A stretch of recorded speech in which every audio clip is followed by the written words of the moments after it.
Tocmai ce ați văzut în versul între Mekuloci 400T, CS 400T, motor X-Torque și Partner pe 420 XT, motor clasic portat.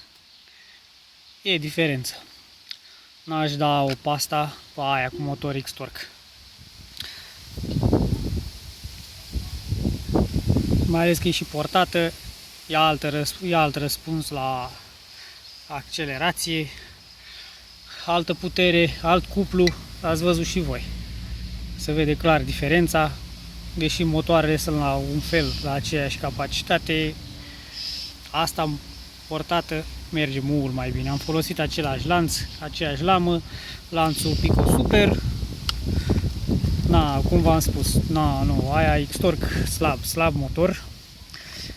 Carburatorul, deși Zama, este slab. Mie nu mi-a plăcut, abia l-am reglat cât de cât. Până la urmă l-am și desfăcut să văd dacă are mizerie, nu avea, dar tot câteodată pierde relantiul. După ce vine din sarcină, de exemplu, dacă ai tăiat și când ai lăsat-o la relantii, pac, s-a oprit. Dar am făcut-o cât de cât să nu mai îl piardă. Drujba aceea ca fapt divers este cam nouă, deci nu are uzură la simmering-uri, la etanșări, la nimic. Dar, na, ce să mai zic? Nu mai zic nimic în legătură cu drujbele astea fabricate acum. Ce e clar e că, clar, acea drujbă nu îmi place. De niciun fel.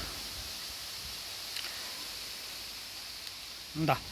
Cam asta am avut să vă spun. V-am salutat, sănătate și numai bine.